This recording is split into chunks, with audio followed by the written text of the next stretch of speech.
Ce 2 août, c'est une journée de mémoire.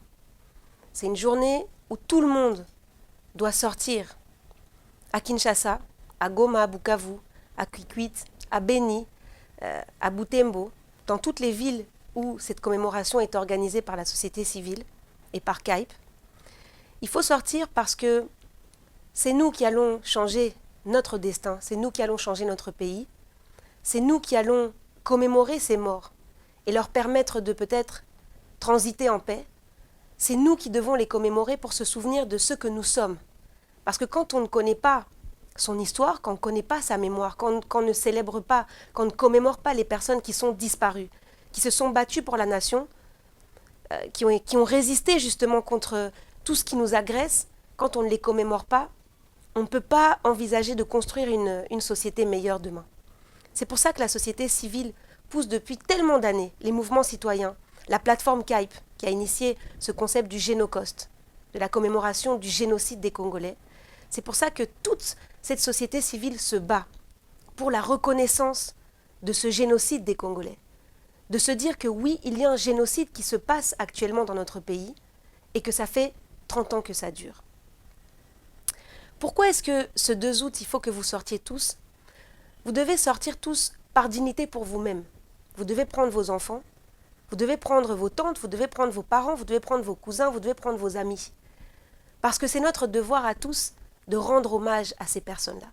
Vous savez qu'il y a des personnes qui étaient sur leur champ, qui étaient sur leur terre, que ce soit au nord, au sud, Kivu, en Ituri, qui ont décidé de rester là alors qu'ils voyaient les milices en train d'arriver, alors qu'ils savaient qu'ils allaient perdre la vie. Mais ils se sont dit, je préfère rester là que de fuir parce qu'au moins je serai mort sur ma terre. Et ces personnes-là qui se sont battues, ces personnes-là qui ont décidé de rester là et de résister pour que le Congo continue à être ce qu'il est aujourd'hui, nous devons de leur rendre hommage. Nous devons de les honorer, de les voir comme des héros, de les voir comme des héroïnes. Parce qu'ils se sont sacrifiés pour l'intégrité territoriale du Congo aujourd'hui. Il y a quelque chose qui a changé par rapport à l'année passée. Quelque chose qui a changé et qui a changé drastiquement en réalité l'histoire de notre pays, même si les gens ne semblent pas le comprendre et le voir et lui donner autant d'importance. Aujourd'hui, on a une ville comme Bunagana. Ça fait maintenant plus d'1 an. Plus d'1 an, ça va faire 1 an et 2 mois que cette ville n'appartient plus à la RDC. On se demande ce que fait l'État.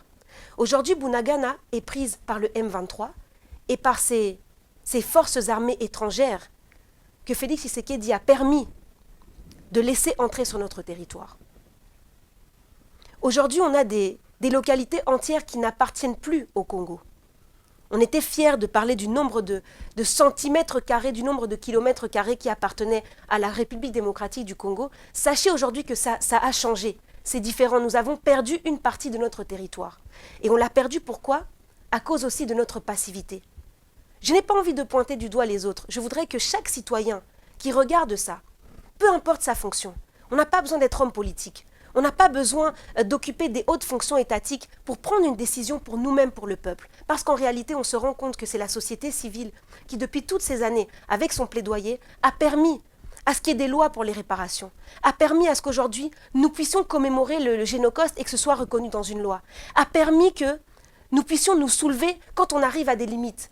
C'est la société civile, ce sont les citoyens congolais qui barrent la route au M23, qui barrent la route à toutes ces milices rebelles quand elles arrivent près des grandes villes comme Goma par exemple. Ce que j'essaye de dire, c'est que nous avons une responsabilité en tant que citoyens.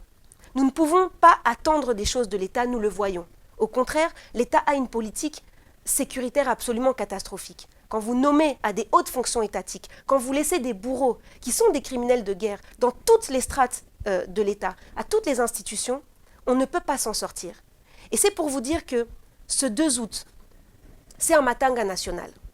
C'est un moment où on va pouvoir se rassembler pacifiquement, tout le monde, tous les Congolais, peu importe leur couleur politique, peu importe leur tendance religieuse, peu importe qui ils sont, peu importe leur métier.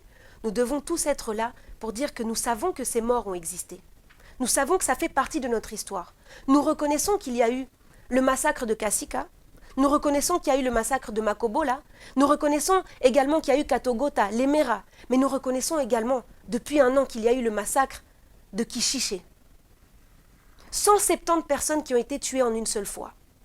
Et ça a changé par rapport à l'année passée. Vous voyez, ce sont des massacres qui passent comme ça et tous les jours on entend à Beni, les gens meurent. On a perdu autant de personnes. On voit des images qui passent avec des bébés découpés à la machette, avec des viscères qui sortent de mères qui étaient enceintes. Il faut arrêter de regarder ces images en se disant « c'est comme ça, je zappe, j'ai pas envie que mes yeux voient ça ».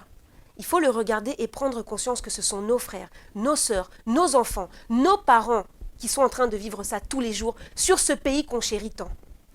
Tout le monde est tellement heureux de rapidement aller fêter dans un stade des martyrs qu'on se retrouve à des 120 000 personnes pour aller faire la fête, pour aller écouter de la musique. C'est pas qu'il ne faut pas faire la fête, qu'il ne faut pas écouter de la musique. Mais comment est-ce que vous vous retrouvez à 120 000 personnes dans un stade et que quand il s'agit de commémorer les morts, quand il s'agit de se lever pour notre souveraineté, il n'y a plus personne. Et donc cet appel à se rassembler le 2, c'est tout ça en même temps. Ce n'est pas un jour où on va avec un esprit de rancune. C'est un jour où on va avec un esprit de matanga, de rendre hommage, de commémorer les résistants, de commémorer toutes ces victimes. Et il faut absolument qu'un maximum de monde puisse se rassembler. C'est à l'appel de la société civile que ça se passe. Ça fait déjà 10 ans que la plateforme KYPE, qui est une plateforme de jeunes de la diaspora, qui ont créé ce concept de génocide. C'est-à-dire qu'ils ont donné un nom au génocide que nous vivons. Ils l'ont appelé génocide pour dire génocide pour des intérêts économiques. Géno pour génocide et cost pour le coût. Ce que nous vivons actuellement, la raison pour laquelle les Congolais sont exterminés, c'est parce qu'il y a des richesses sous notre sous-sol. C'est-à-dire que pour pouvoir faire des profits économiques, le monde organise, les puissances étrangères organisent le chaos en RDC. Et effectivement, on essaye de faire disparaître le Congolais tel qu'il est. Parce qu'il est à des endroits qui sont riches en minerais, riches en cobalt, riches en coltan, riches en or, riches en pétrole. À l'époque des Belges, nous avons aussi subi un génocide pour le caoutchouc et pour d'autres matières premières. Et aujourd'hui, ça se perpétue. Et c'est pour ça qu'on a nommé ce génocide Génocost. C'est pour ça que la plateforme KYPE a donné ce nom-là. Ça fait 10 ans que nous commémorons le Génocost. Ça fait plusieurs années que les mouvements citoyens se sont joints à cette initiative. Et l'idée, c'est de réclamer la justice. L'idée, c'est de réclamer un changement profond dans la société, notamment par des réformes institutionnelles. L'idée, c'est qu'il y ait des mesures fortes qui soient prises par le gouvernement, pas seulement dans la parole, pas seulement dans un symbole peut-être qu'on va produire sans le penser, mais par des actes forts. Et ça, c'est la responsabilité de la société civile. Quand vous allez tous venir le 2, que vous allez vous rassembler sur cette place, c'est un message fort que vous envoyez aussi à ceux qui nous dirigent aujourd'hui, de dire depuis 4 ans et demi, qu'est-ce qui a changé par rapport au régime précédent quand on voit que les massacres se perpétuent, quand on voit que les bourreaux continuent à occuper de hautes fonctions à la tête de l'État, quand on voit qu'il y a une restriction des libertés individuelles, qu'on voit des crimes d'État, qu'on voit des arrestations arbitraires. Qu'est-ce qui a changé?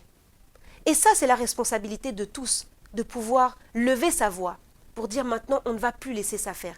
Ceux qui sont à Kinshasa, ne pensez pas que vous n'êtes pas concernés par ce que nous sommes en train de vivre à l'est du pays. Vous voyez aujourd'hui ce qui est en train de se passer en termes de déploiement, comment est-ce que les pays agresseurs de la RDC sont en train de se déployer en République centrafricaine, comment est-ce qu'ils sont en train de se déployer du côté du Congo-Brazzaville. Nous ne sommes à l'abri de rien. Par contre, celui qui décide de se taire et de fermer les yeux, il est responsable de notre perte et de notre disparition.